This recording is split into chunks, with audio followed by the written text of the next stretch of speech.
Hello friends, स्वागत है आपका मेरी एक और वीडियो के साथ जिसमें हम सिंधु घाटी सभ्यता का पार्ट थर्ड भाग पढ़ेंगे। इसमें हम जो बाकी बचे हुए महत्वपूर्ण स्थल हैं उन्हें कवर करने का प्रयास करेंगे। इसमें धोलावीरा जो कच्छ के रन गुजरात में स्थित है। गुजरात में धोलावीरा ये आयताकार नगर है।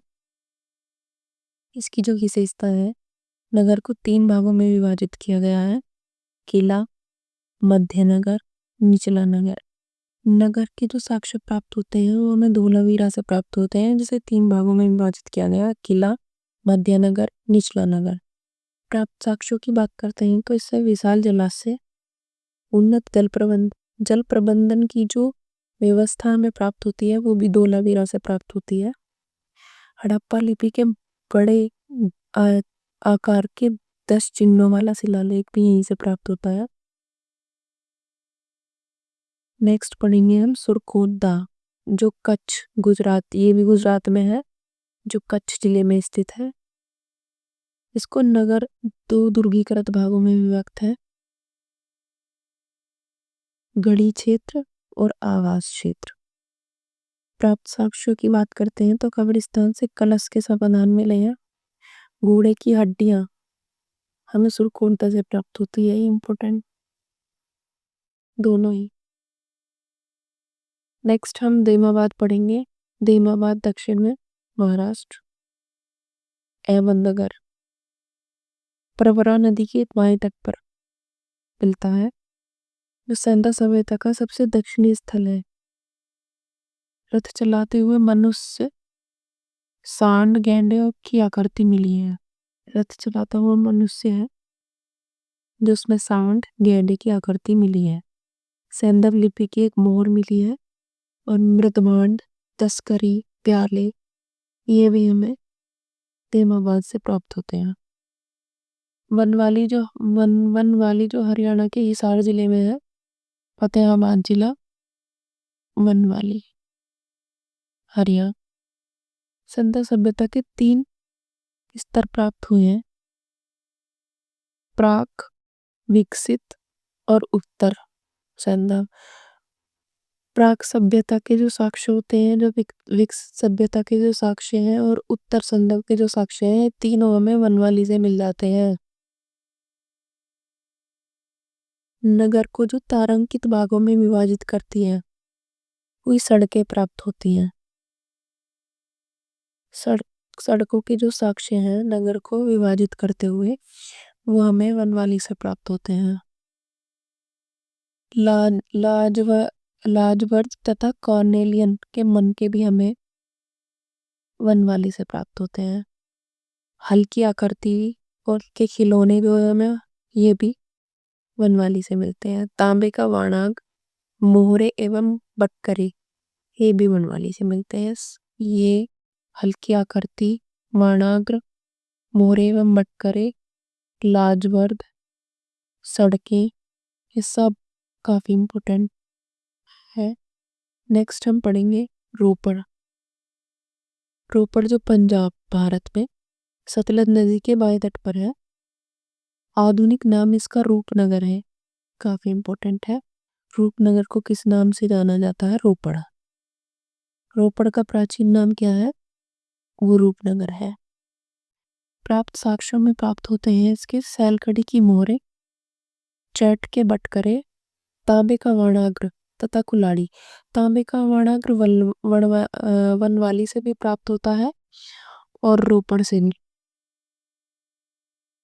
अगर दोनों आते हैं और ए बी और बी भी लगाना होगा तो दोनों को लगाएंगे। तांबे के वर्णाग्र रोपड़ से भी मिलते हैं और वनवाली से भी।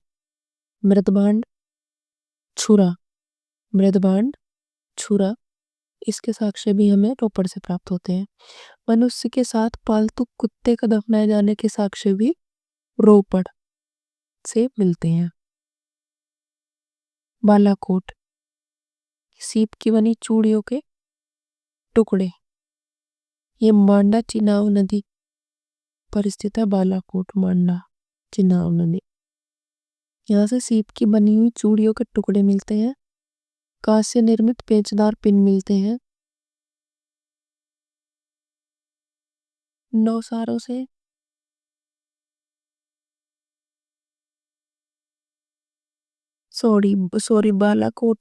बालाकोट से हमें सीप की बनी हुई चूड़ियों के टुकड़े मिलते हैं। मांडा जो चिनाब नदी के किनारे है, वहां से कांच से निर्मित पेचदार पिन मिलते हैं। ये महत्वपूर्ण स्थल है, इसके महत्वपूर्ण स्थल।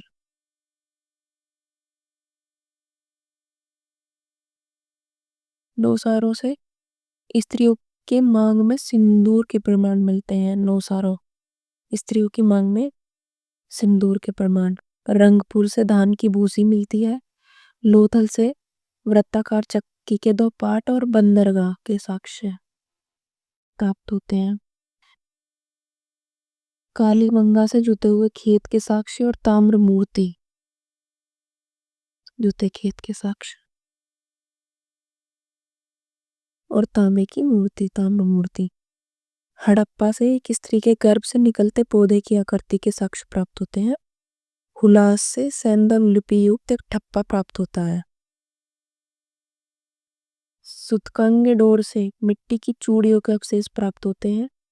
मोहनजोदड़ो से संयुक्त पशु मूर्ति मिलती है, जिसमें शरीर भेड़ का है और मस्तक सूंडदार हाथी का। शरीर भेड़ का और मस्तक सूंडदार हाथी का। कपास की खेती के साक्ष्य का सर्वप्रथम जो हमें प्राप्त होता है वो सेंधा निवासियों द्वारा प्राप्त होता है। कपास की खेती सेंधा सभ्यता में क्रिया विक्रिया वस्तु विनिमय द्वारा होता था। वस्तुओं के आदान प्रदान के द्वारा ही जो क्रिया विक्रिया होता था वो वस्तुओं के आदान प्रदान के माध्यम से होता था, क्योंकि उस समय जो है सिक्कों का प्रचलन नहीं था। सेंधा सभ्यता में बाट मुख्यतः घनाकार होते थे। बाट किस तरह के होते थे? घनाकार। मेलुआ की पहचान जो है प्राचीन सिंध क्षेत्र से की गई है। ये काफी इंपॉर्टेंट है। मेलुआ को की पहचान किससे की गई है? सिंध क्षेत्र से। धातु मूर्तियां लुप्त मोम या मधुच्छिष्ट विधि से बनाई जाती थी। लघु मोम और मधुच्छिष्ट विधि से बनाई जाती थी। सर्वाधिक जो मणिमूर्तियां पशु पक्षियों की प्राप्त हुई हैं वो सैंधव सभ्यता से हुई है। सर्वाधिक मोहरें जो होती थी वो सैलखड़ी से निर्मित होती थी। मोहरें किससे बनी होती थी? सैलखड़ी। सिंधु सभ्यता की मोहरों पर सर्वाधिक अंकन एक श्रृंगी बैल का तथा उसके बाद कुबड़ वाले बैल का है। श्रृंगी बैल एवं कुबड़ वाले बैल का है। इसका का प्रमुख खेल जो था वो पासा था। पासा खेलते थे यहाँ के लोग। मोहनजोदड़ो से जो पशुपति शिव की मोहर मिली है योगी की, उसके बाएं में गैंडा और भैंसा है, नीचे 2 हिरन है, दाएं में बाघ और हाथी है। इसमें 6 पशुओं को चिन्हित किया गया है। पशुओं के चित्र प्राप्त होते हैं, चित्र मिले हैं, जिसमें बाई तरफ गैंडा और भैंसा, 2 हिरन, बाघ और हाथी। तो हिरन हो गए, बाघ हाथी हो गए, गैंडा और भैंसा होगा। विशिष्ट तथ्यों में बात करें तो लोहे का ज्ञान इन लोगों को था नहीं। अगर स्वर्ण, चांदी, तांबा, कांसे की जानकारी इन्हें थी। हाथ से चालित चाकों का प्रयोग इनके द्वारा किया जाता था। मूर्तियों का प्रचलन था। शेर के अवशेष यहाँ से प्राप्त नहीं मिले, अभाव है। घोड़े के अवशेष प्राप्त होते हैं परंतु चित्र का अभाव है। अवशेष तो प्राप्त होते हैं परंतु घोड़े का चित्र नहीं मिलता। जैसे लोथल से घोड़े की लघु मूर्तियां मिली है और सुरकोटदा से घोड़े की हड्डियां प्राप्त होती हैं। आज की वीडियो में इतना ही। अगर आपको मेरी वीडियो अच्छी लगी तो please like, share and subscribe कीजिए। Thank you. नेक्स्ट वीडियो में हम इसके पतन को कवर करेंगे। Thank you.